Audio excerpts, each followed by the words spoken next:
Bom dia, Giovana. Obrigado, Mário, pela explicação. Gente, que prazer, Giovana. Muito obrigado por aceitar o nosso convite. A Bom Mari... dia.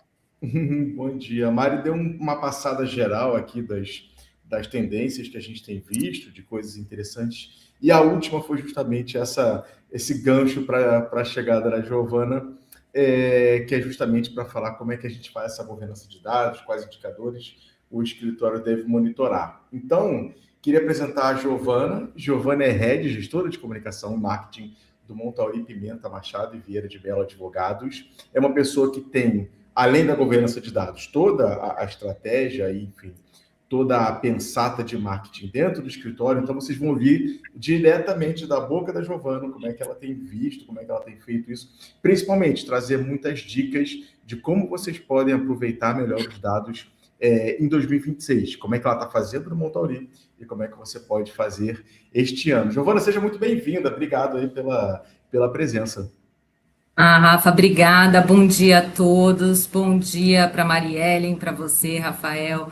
Gostaria primeiro de agradecer, né, o convite para participar desse evento. Eu já participei de vários, eu mesma como ouvinte, né? E eu acho que essa troca de experiências é muito valiosa, né? Então, estou muito feliz de participar e dividir aqui com vocês a minha experiência. Maravilha, Giovana. A gente poderia fazer várias perguntas de marketing, teríamos muito conteúdo, mas hoje vamos falar de dados, que é do tema que a gente vai começar aqui, os nossos painéis específicos. Conta para a gente como é que era a estrutura de coleta e gestão de dados quando você começou aí no escritório, e como é que ela está hoje, como é que foi essa evolução, o que você passou a olhar mais, o que vocês olhavam antes. Conta um pouquinho desse histórico seu, com essa questão mais de inteligência de dados, por favor. Tá. Rafa, o Montauri é um escritório que é especializado em propriedade intelectual e marketing e direito digital.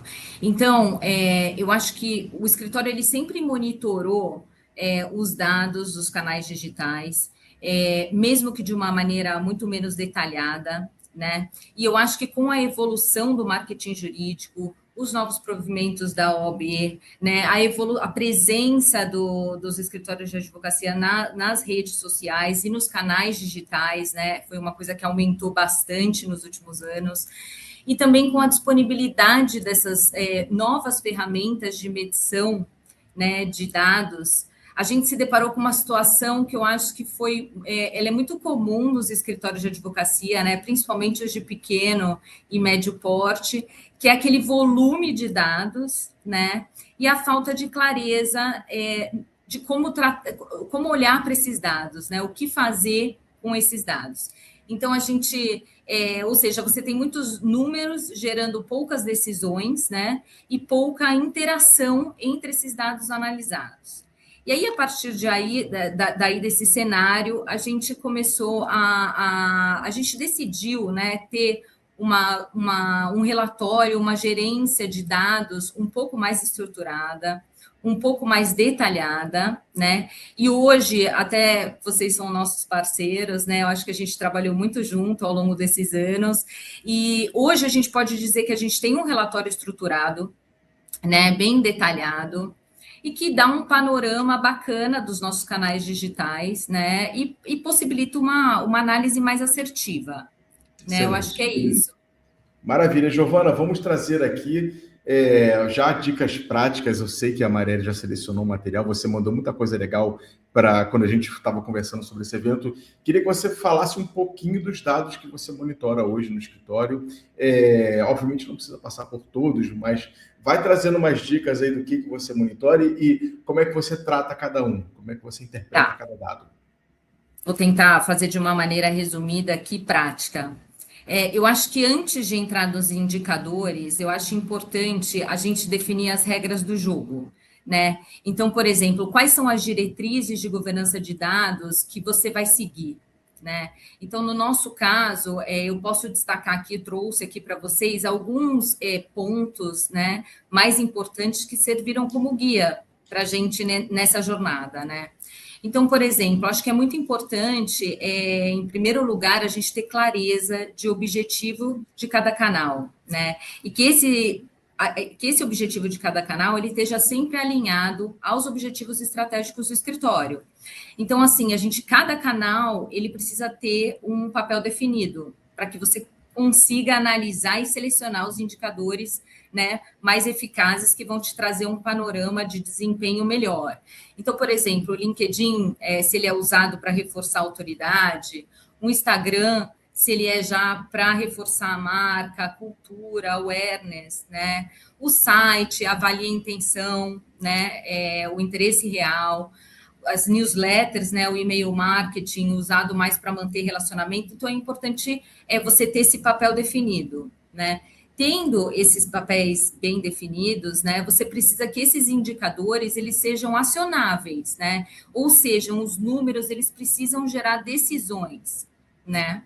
Excelente. Um outro ponto que eu acho muito importante é que esses dados eles precisam ser comparáveis, né? Eu acho muito importante a comparabilidade dos indicadores, porque ela permite uma visão de longo prazo, né? E uma análise, né, de longo prazo. Então, às vezes, você é impactado mês a mês por eventos ou situações que fogem do seu controle, e você tem aí oscilação de números, né?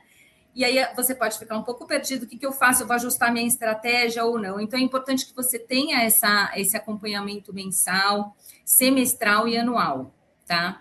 E por último, que eu acho que, mas não menos importante, né, é a integração entre os canais, né? Eu acho muito importante os dados serem analisados de maneira cruzada entre os canais, né? Os dados isolados, eles não contam a verdadeira história, né, da sua performance. Mas falando aqui de indicadores, partindo para o prático aqui, vou pincelar, né? Eu acho que no LinkedIn, no nosso caso, onde ele é usado mais para estabelecer autoridade nas áreas de atuação, relacionamento institucional, eu acho que os indicadores que a gente usa, né, que eu acredito que sejam mais importantes e que me respondem várias perguntas, são os números de seguidores, né? Então, entender se você está tendo engajamento qualificado. Então, assim, os perfis dos seguidores, eles são compatíveis com o seu público-alvo, né? O alcance também é muito importante, né? Ele mede o tamanho da sua audiência. Então, assim, é um número, né, de usuários únicos que visualiza a sua página. Então, assim, a gente está atingindo o nosso público, né? Qual é a grandeza da nossa audiência. As impressões também são importantes, né? Porque ela mostra ali a visibilidade do seu conteúdo. A taxa de engajamento por tipo de conteúdo, também acho que ela é muito importante, porque ela mede as interações, né, com cada tipo de conteúdo. Então, ali você consegue entender se você está atingindo ou não o seu objetivo, as interações estão vindo de artigos, notícias, prêmios, qual que é o engajamento, né? E a taxa de cliques também, que mede aquele crescimento consistente, né? Então, o que os posts estão gerando, né? Eles estão levando os cliques para o site, eles estão gerando compartilhamento orgânicos, né? Eu acho que são perguntas importantes de se fazer para você aí ter essa seleção dos indicadores que vão responder melhor aos seus objetivos, né? Então, esses dados, eles indicam se a gente está entregando conteúdo relevante para o nosso público-alvo. Já no Instagram, passando já para o Instagram, já o objetivo que a gente estabeleceu foi mais de reforçar a marca, a cultura, o awareness, né? Então, já para para esse canal, a gente selecionou outros indicadores. Então, o alcance médio por formato. Então, a gente quer saber, né? Feed, Reels, Stories, o que está funcionando melhor, né? A retenção de stories, eu acho muito bacana, porque ela mede a porcentagem de seguidores que assiste ali até o final, quanto eles estão engajados, né? Esse engajamento com o conteúdo institucional versus o educativo, então ele vai muito alinhar com o seu objetivo, né? O objetivo é reforçar a sua cultura, a sua marca, então eles estão interagindo com conteúdo mais institucional. Então, eu acho importante responder essas perguntas. Talvez o Instagram, nesse caso, ele não gere um cliente direto, né? Mas ele gera a lembrança do seu escritório, da sua marca, né? Ele é parte da jornada, né? Ele é parte da jornada. Eu acho que um complementa o outro, né? Por isso que eu acho que é importante o que a Mari falou da integração, dos dados, né? Você analisar os dados de maneira integrada, o que cada canal te entrega, né? Já partindo para o site, quando a gente já tem ali um panorama de uma intenção real, né? De um interesse real, a gente desperta esse interesse, né? Com a sua vitrine virtual, né? Ela é autoral, ela não é através de um terceiro. Então, eu acho que os indicadores-chave, se esse for o objetivo, eu acredito que sejam o que a gente mede são as páginas mais acessadas, a taxa de engajamento, a origem do tráfego, né? Então, é importante saber, as páginas dos sócios, elas estão sendo muito acessadas, né? A taxa de engajamento, eles estão lendo os nossos conteúdos técnicos, né? Quanto tempo eles passam naquela página e qual página ele acessou, né? E a origem do tráfego também é muito importante. Você consegue ver se você está bem posicionado no Google, se o seu SEO está bacana, enfim, são vários indicadores que te dão várias dicas. E eu acho que é legal, porque quando você consegue enxergar as respostas nos indicadores, aí que o processo começa a ficar legal, né? Aí que você começa a ter uma leitura da sua performance real. Exatamente. E, por fim, as newsletters, né? Eu acho que ela é muito importante para manter um relacionamento consistente com os clientes e os prospects, né? Ela fornece, dependendo da plataforma que você usa, vários indicadores, como taxa de abertura, taxa de cliques, taxa de devolução, taxa de unsubscribers, né? E olhando para cada um desses indicadores, eu acho que você consegue ter uma visão de que você consegue responder perguntas como, né? Estamos entregando os conteúdos assertivos, né? Esse conteúdo ele é interessante, né? Eles estão clicando nos links incluídos nessas newsletters, né?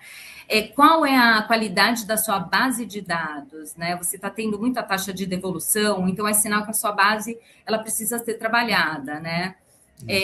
Qual é a segmentação da sua base, né? A taxa de abertura, o pessoal está interessado, você está mandando conteúdos assertivos, né, para a sua base de dados?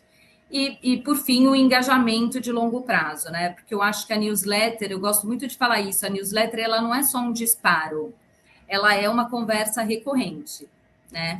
Excelente. Então, eu acho que eu consegui dar uma pincelada.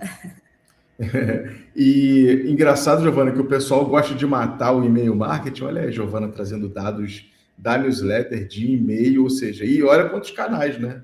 Muita gente utiliza nas redes. Eu gosto da newsletter, apesar de a gente ter aí escutado muito, né, que os profissionais, os in-houses, eles descartam essas newsletters. Eu acho que quando elas são assertivas, elas geram bons resultados. Excelente, Giovana. Ó, já temos muitas perguntas aqui da audiência, sinal de que o conteúdo tá bom. Antes de passar para as perguntas, já vou responder essa da Daniele rapidinho. Queria fazer uma perguntinha para a Giovana, que eu acho que é a pergunta de $1 milhão aí para quem trabalha principalmente com escritórios maiores, enfim, com board de sócios. Como é que os sócios recebem esses dados, Giovana? Como é que você analisa e passa isso para os sócios e para o board do escritório? Bom, vamos lá. Eu acho que assim, né? Os sócios e a equipe técnica, eles têm assim muitas outras preocupações, né? Eles lidam com casos, eles lidam com prazos, clientes.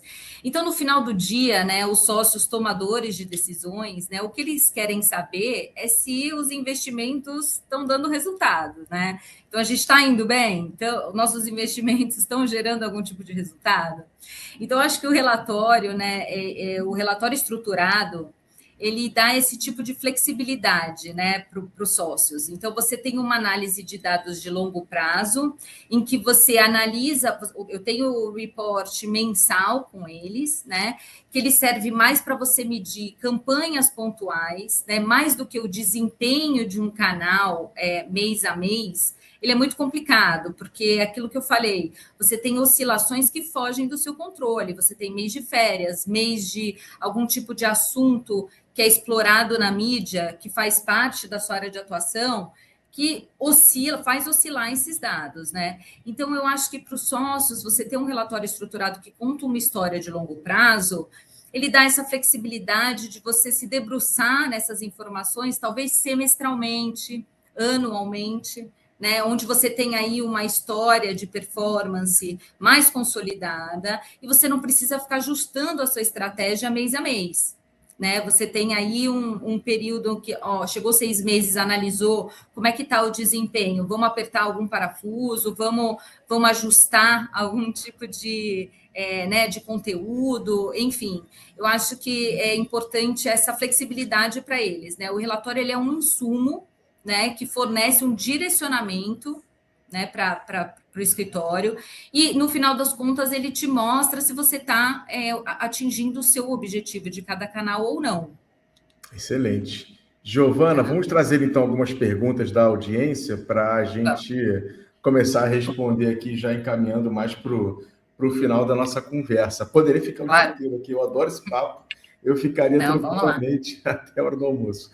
Seguinte, Daniela perguntou como é que foi o processo de definição dos objetivos. Quais foram os guias, enfim, ela está pedindo alguns exemplos de como que você definiu junto do Montauri esses dados que você consolida, analisa e passa para o board depois. Tá. Oi, Daniele, obrigada pela pergunta, ótima pergunta, eu acho que é uma pergunta que todo mundo tem, eu mesma, né? Já fiz muitas vezes essa pergunta para mim mesma, junto com o meu time, mas eu acho que o primeiro ponto é entender o que é a governança de dados no marketing jurídico, né? Eu acho que ela é muito mais, ela significa garantir que esses dados sejam confiáveis, assim como a Mari falou, né? Que eles sejam comparáveis e que eles sirvam a um objetivo prático, que é aquilo que eu mencionei anteriormente, né? Saber diferenciar as métricas da governança de indicadores, né? Às vezes você tem um relatório super bonito, mas você não tem a governança dos dados, né? Que é ali medir, comparar, né? A gente usa muitos dados como um instrumento de decisão, né? A gente precisa saber quais dados a gente vai analisar e quais que a gente vai ignorar. Isso tudo depende do seu objetivo estratégico, né?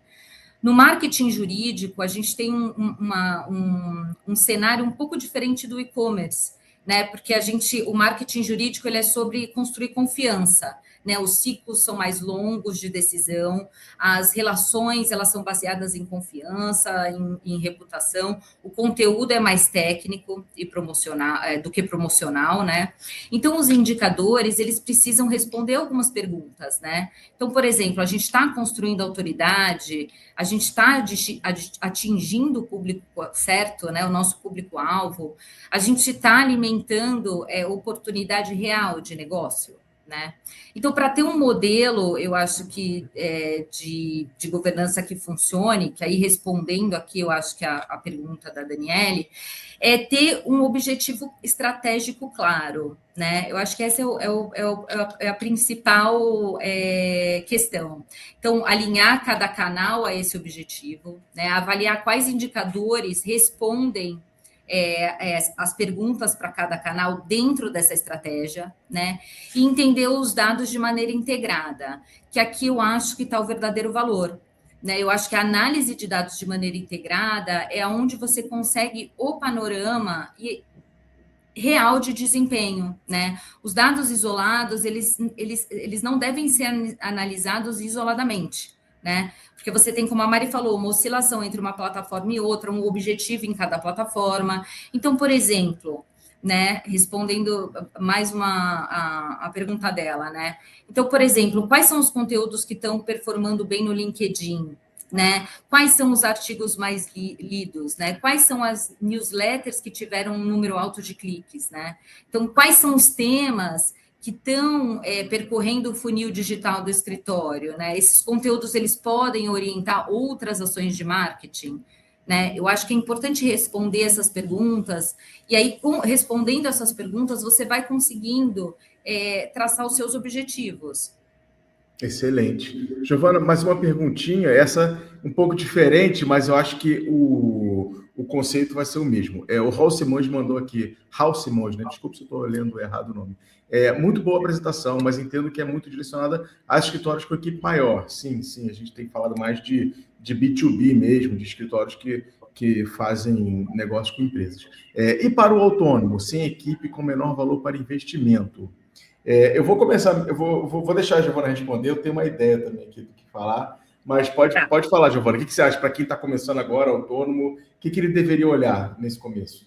Eu acho que, mesmo para autônomo, é claro que a gente já está falando aqui de uma estrutura um pouco mais desenvolvida, né? Mais de médio porte, mas eu acredito que com as ferramentas que a gente tem hoje disponíveis no mercado, que muitas delas é, não são de investimentos muito grandes, né? Você consegue traçar um plano, né, para o seu negócio, mesmo seja um autônomo, de repente com objetivos um pouco mais menores, de mais curto prazo, onde você consegue mesmo assim implementar uma governança de dados, onde você monitora mensalmente, semestralmente o seu desempenho. E aí você vai obtendo dicas, né, de como melhorar para daí conseguir atingir os seus objetivos, seja ele aumentar a Exato. venda, seja ele melhorar a sua aparição, né, a visibilidade nos canais digitais. Perfeito. Eu vou tentar trazer uma contribuição. Eu acho que vai valer muito o tipo de serviço que ele está oferecendo, o tipo de produto que ele está oferecendo, e o tipo de cliente que ele quer atrair. Então, como é que é a jornada de consumo do seu cliente? E aí, do seu cliente, Raul Simões. Como é que ele faz essa jornada? Quais são os canais em que ele está mais presente?